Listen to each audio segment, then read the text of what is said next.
இயேசுவில் அன்புக்குரிய சகோதர சகோதரிகளே, டேவிட் கேம்ப் என்ற இடத்தில் ஜிம்மி கார்ட்டர் அவர் ஒரு கிறிஸ்தவர், அமெரிக்க ஜனாதிபதி. அதேபோல் எகிப்தின் அதிபர் அன்வர் சதத், அதேபோல் இஸ்ரேலின் அதிபராக இருந்த மெனேச்சிம் பிகின், 3 பேரும் இணைந்து ஒரு கூட்டம் ஒன்று நடத்தினார்கள். அந்த கூட்டத்தில் அவர்கள் தங்களை ஆபிரகாமின் வழி வந்தவர்கள் என்று பெருமையாக சொல்லிக் கொண்டார்கள். ஒருவர் கிறிஸ்தவர், ஒருவர் இஸ்லாமியர், இன்னொருவர் யூதர். ஆனால் மூவரும் அவர்களுடைய நம்பிக்கையின் தந்தையாக ஆபிரகாமை பார்க்கக்கூடிய ஒரு நிலையை பார்க்க முடிகிறது. இன்றும் ஆபிரகாமில் இருந்தே அவரது மகனாக இஸ்மாயில், அவருடைய வழித்தோன்றலாக வந்தவர்கள் இஸ்லாமியர்கள் என்பதை அவர்கள் பெருமையோடு சொல்லுகின்றார்கள். அதே போல யூத இனத்திற்கும் கிறிஸ்தவ இனத்திற்குமே கூட தந்தையாக்க வழி அவரிடமிருந்தே, ஆபிரகாமிடமிருந்தே வழிபரப்பினர் வந்ததாக இன்றும் நாம் ஏற்றுக்கொள்கின்றோம்.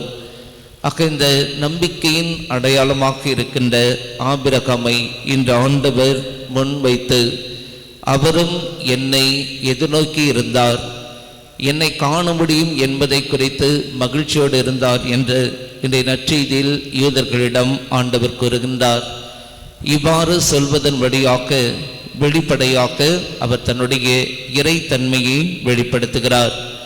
அன்புக்குரியவர்களே, ஆண்டவர் இயேசு கிறிஸ்துவின் வாயிலிருந்து வரக்கூடிய ஒரு எதிர்பாராத ஒரு வார்த்தை, அல்லது இவரிடமிருந்து இந்த வார்த்தையை நாம் எப்படி கேட்கலாம் என்று சொல்லக்கூடிய ஒரு வார்த்தை என்றால் நானே என்ற வார்த்தை.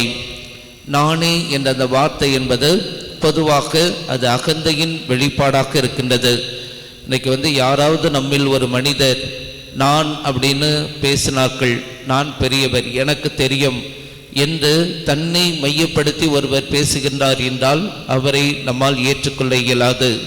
ஆனால் ஆண்டவர் இந்த வார்த்தையை பல இடங்களில் பயன்படுத்துவதை நாம் பார்க்கிறோம். இன்றைய நற்செய்தியிலும் ஆண்டவர் சொல்லுகின்றார், நான் ஆபிரகாம் பிறப்பதற்கு முன்பே நான் இருக்கின்றேன் என்று கூறுகின்றார்.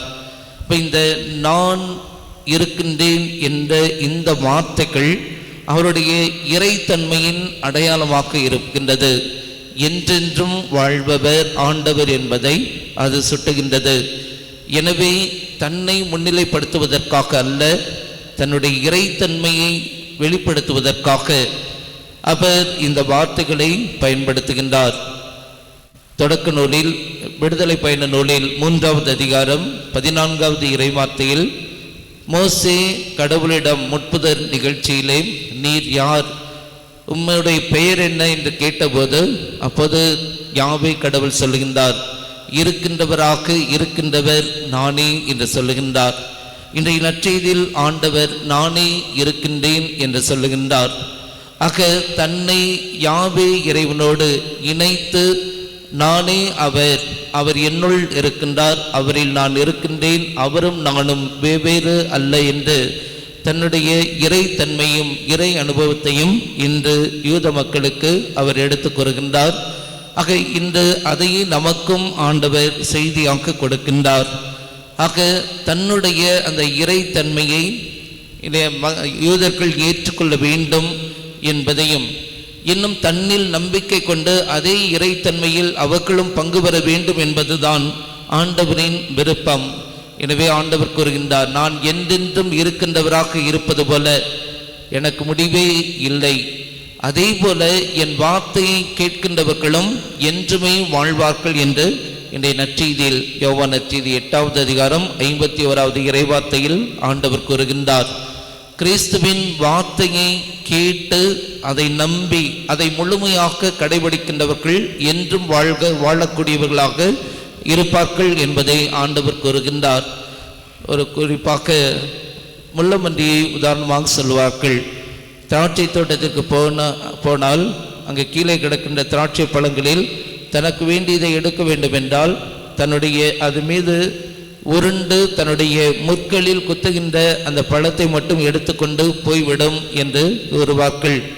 அதே போல இறைவார்த்தையை கேட்கின்ற நாம் நமக்கு பிடித்த அல்லது ஒரு சில வார்த்தைகளை மட்டும் நாம் தேடி பிடித்து எடுத்துக்கொண்டு செல்வது என்பது அது இறைவார்த்தையின் மத்தியில் அதை அணுகுவது சரியான அணுகுமுறை அல்ல.